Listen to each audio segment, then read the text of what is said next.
Welcome back to Inclusion Revolution here on Eastlink, and Amber Doucette is joining us. She is one of 5 authors of a lovely children's book. I shouldn't say lovely, a wonderful, beautiful children's book. You've already gotten a chance to glean at some of the graphics throughout the show. But Amber, you brought something up just before we broke, and I wanted to address that. You talked about the fact that, you know, one of these characters certainly represented some of your challenges about being shy and some social anxiety. And can you tell me how the For Youth program, which is the program that, of course, allowed you to create this book and publish it, how that, if at all, was able to support you, or where you started to where you ended, and perhaps how the book was part of that journey, of course, as it would have been? Well, I know when I first started at Reach, I'd like walk in and I wouldn't even bring my head up. Like I was just so closed. And as I got to know people more and like actually learn more about my own personal skills and like explore myself more through the program, I opened up and realized who I was, kind of thing.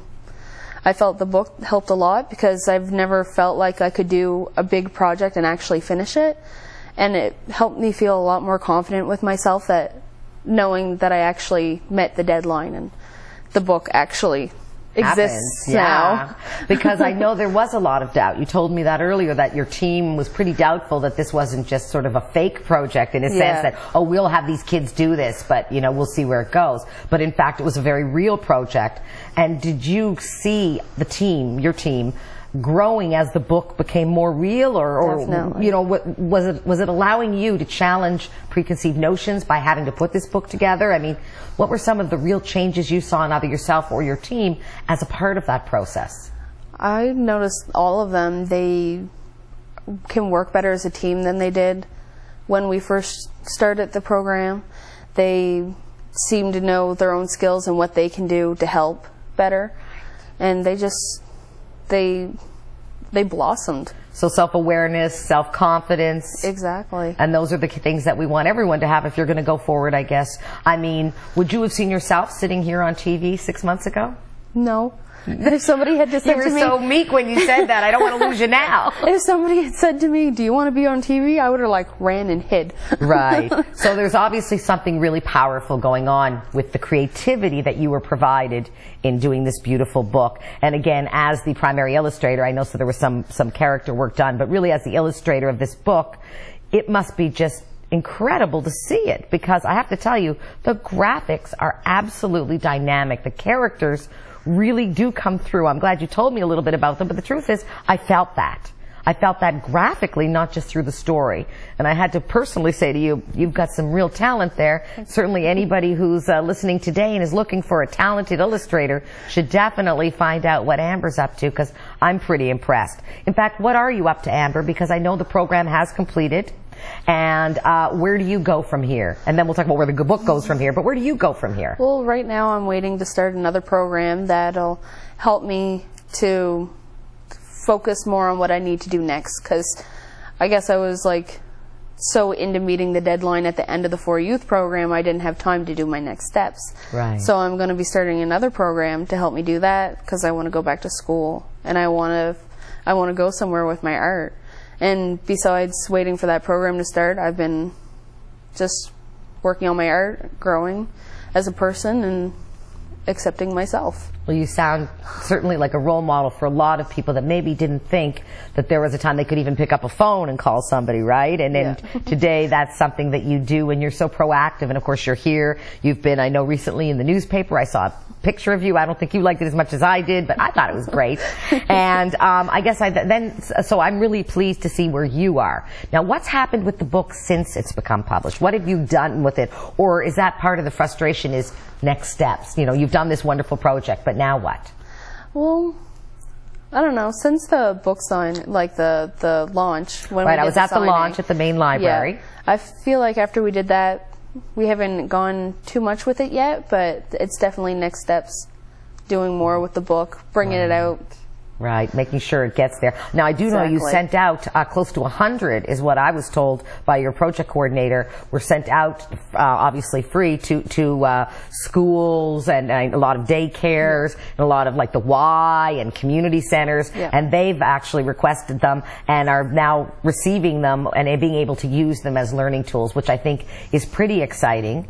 And I also heard a rumor from your coordinator that there was some discussion about you potentially down the road taking the book into some schools and actually doing readings and talking about where you were and where you are today, because you really have become truly a wonderful role model for your community, for all young people with talent, whether they live with disability or otherwise, because it seems to me that to come together as a group, to come up with something like this, first of all, to express your talent, because clearly there's a great talent there. Beyond the story, there's beautiful illustrations, and that's something that you've brought to life, and that must make you feel really good. What about your family and friends? What are they saying is happening?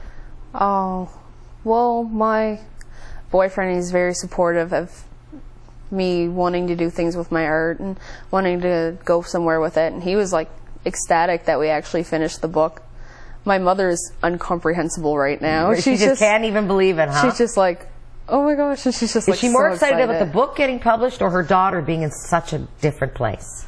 I think it's more or less me being in a different place and knowing what I actually did. Right. The accomplishment and seeing that, seeing her own daughter, maybe who at one time couldn't have imagined accomplishing something like this, being able to. And that's really what this outside the box revolution is all about, you know. Well, I've gone through a lot of rough spots in my youth, so it's nice for her to be able to see that I've actually done something. It's all right, my mom says that too. She says, I'm just glad you're over those rough spots and we can start enjoying your accomplishments now. So I certainly understand that. And would you mind for me telling our audience just the names of the other participants or contributors to the book? Yeah, sure. We have you, of course, Amber Doucette. Yep. And we have Kelsey McCormick. Kelsey McCormick. And Adam Jones. Adam Jones. And Trevor Murphy. And Trevor Murphy. And Brianna Campbell. And Brianna Campbell. Yep. And that was your team, and that team is what brought us this beautiful book. Yeah. And about a fountain of harmony. So again, I don't want to do a spoiler thing, but do they at least get to the fountain of harmony? Can you tell us that? Or are you going to hold out on me? Read the book. I'm hearing it from Amber. They find what they're looking for. I like that. Good answer. They find what they're looking for. But I won't tell you if that's actually the fountain or not. That's fantastic. I really appreciate it, Amber. Let me ask you this. What do you think from you as really, frankly, a role model at this stage for persons with disabilities who maybe don't think things can get better? What message would you want to send both not only our listeners with disabilities, but the parents and the family and the friends that are really trying to engage and work with them but aren't really sure the best things they can do? What's your message? To just believe in yourself, work as hard as you can. Even if you feel like you're in a rough spot in your life and like you're so low you can never get back up, it's not true. If you're that low, you can't get any lower and there's nowhere to go but up. Just all you have to do is believe in yourself and work hard. And what about for the families? What do you want the parents to know? Because I always feel like the parents sometimes with children with disabilities, I know mine were, a little frustrated and sure of how to support their kids best. And I knew you have a very supportive environment. So let me ask you this. What can we, the lovers and caregivers and partners and parents, do to best support our kids so they can have the experience that you're having now? The best thing to do is to listen and to do everything you can to encourage your child in any way that you can, even if it's just a great job. It doesn't even have to be nothing big. Like, the littlest words can mean the biggest thing to somebody who feels like they're trying their hardest and not getting nowhere. Well, those are profound words from the illustrator and one of the authors of a beautiful book known as The Fountain of Harmony. Thank you, Amber Doucette, for joining us. Thank you for When having we come me. back on Inclusion Revolution, Paul's going to join us with our poll of the week and, of course, some breaking news. And if you're interested in getting a copy of The Fountain of Harmony, just go to reachability.org or phone 902-429-5878. And you can also link to Reachability through the inclusionrevolution.com website. We'll see you when we get back.